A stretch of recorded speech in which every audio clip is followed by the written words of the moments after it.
Eh bien, bonjour à tous et bienvenue sur cette 78e édition du Paris-Nice. Un Paris-Nice quelque peu particulier, hein. De nombreuses équipes ont annoncé qu'elles ne participaient pas à l'épreuve du fait de l'épidémie du coronavirus, mais on a quand même quelques belles équipes, hein, au départ, avec notamment ici AG2R La Mondiale, hein, qui a aligné finalement Romain Bardet qui était prévu en Italie. On a surtout Arkea Samsic, hein, l'équipe continentale qui marche fort, hein, en ce début de saison avec Nero Quintana, Warren Barguil et Nasser Bouhanni, les trois leaders de la formation bretonne d'Emmanuel Hubert. On a aussi BNB Hotels qui a été invité à la dernière minute avec Brian Cocard notamment. On a également Circus Wanty-Gobert, hein, qui ont été invités il y a quelques jours seulement, donc avec quelques belles individualités à l'image de Danny Van Poppel ou encore de Xandro Meurisseux qui s'est imposé sur le Tour de Murcie. Peter Sagan de retour sur la course au soleil après 9 ans. Donc 9 ans d'absence sur le Paris-Nice. Peter Sagan de retour finalement suite à l'annulation des épreuves italiennes.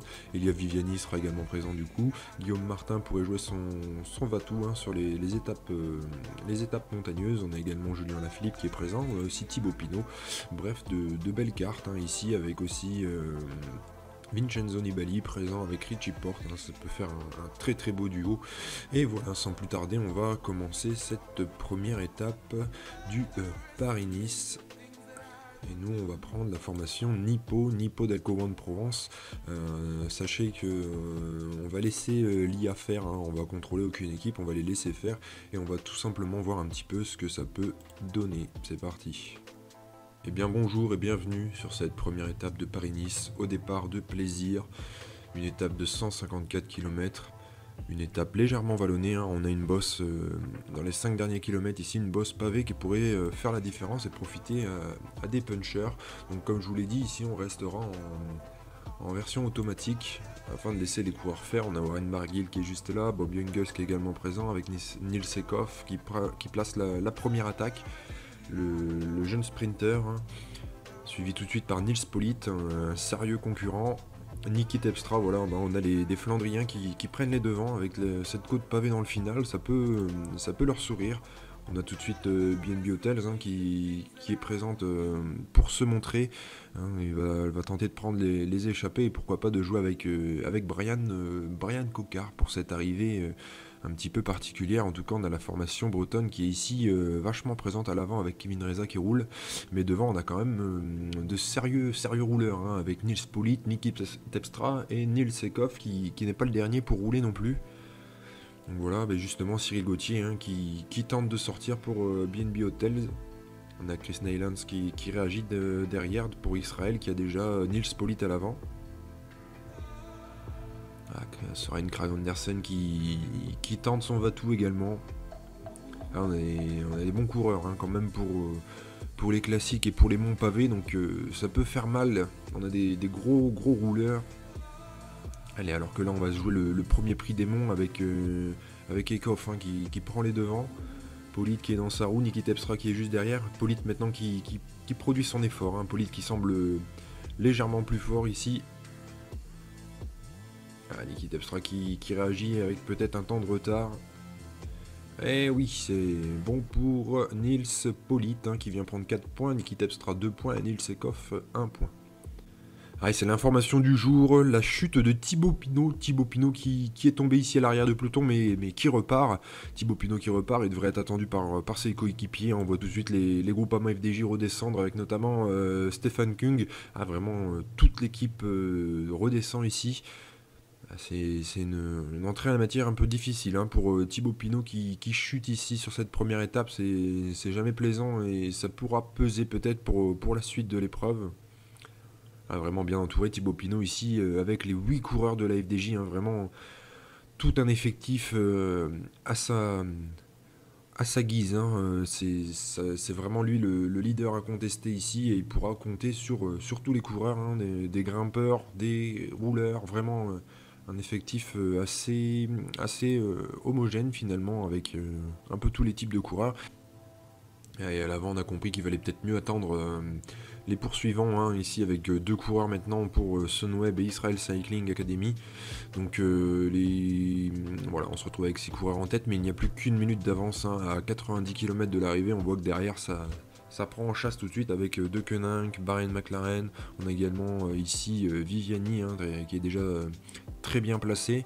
On a aussi Arkea Samsic hein, qui est là pour Bouhanni qui espère pourquoi pas aller chercher une victoire de prestige ici sur ce Paris-Nice.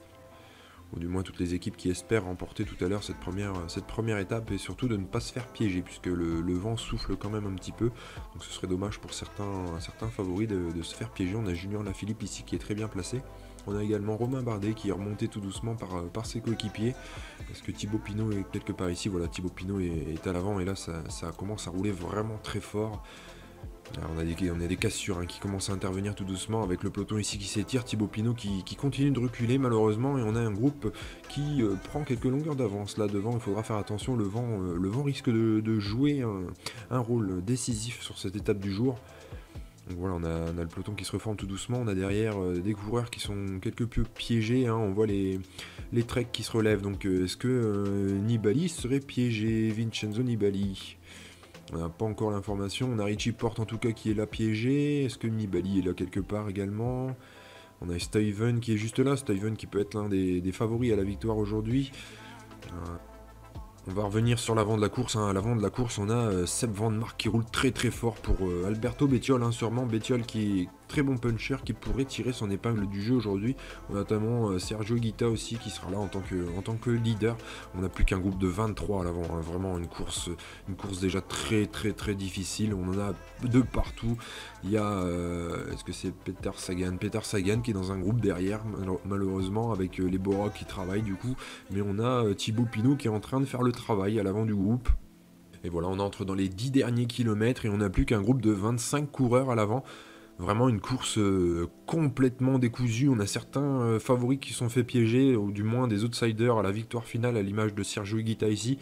Mais ici, on a quand même un très très beau groupe et on arrive dans quelques instants sur la dernière côte pavée. Hein, la côte pavée qui pourrait faire mal et qui pourrait sûrement dessiner la victoire du jour. On a Sagan qui est bien passé, Bennett, on a un gros collectif hein, ici de Koninck avec notamment Julien Lafilippe qui pourrait peut-être mettre une banderie, Thibaut Pinot qui est tombé tout à l'heure mais qui semble bien en forme. Alors comment ça va se jouer? Bettiol qui prend les devants et ça accélère, hein, ça monte relativement fort ici avec Bettiol qui accélère, hein, qui continue d'accélérer, qui imprime un train d'enfer. Julien Lafilippe qui est juste là, Sagan qui est juste là également. Ah, Bettiol qui se relève, est-ce qu'on va assister à l'attaque de Julien Lafilippe ou une attaque d'un autre favori? Non, pas d'attaque. Julien Lafilippe qui prend les points au sommet, mais on a ici un groupe relativement restreint. On a notamment Nibali, Guillaume Martin qui est présent, Thibaut Pinot également présent. C'est une bonne opération ça pour les Français avec Romain Bardet, Guillaume Martin pour le général, Julien Lafilippe qui est également présent, mais qui va aller l'emporter ici. En tout cas pour l'instant le plus rapide c'est sûrement Peter Sagan, et on a l'attaque de Dylan Teuns qui tente de sortir puisqu'il se s'est battu au sprint. Alors derrière on a Bettiol qui réagit ici. Bettiol qui réagit, qui tente de revenir avec Van Mark, Woods, et Julien Lafilippe qui va sous la flamme rouge, Julien Lafilippe qui va le chercher, et Julien Lafilippe qui dépose Dylan Teuns. Derrière c'est Peter Sagan qui fait l'effort, mais est-ce que c'est trop tard? Oui, c'est trop tard, et victoire de Julien Lafilippe sur cette première étape de Paris-Nice avec Peter Sagan deuxième, Stuyven qui est juste là, et on a normalement les favoris, certains favoris, Romain Bardet bien placé, Nibali, Guillaume Martin, Pinot.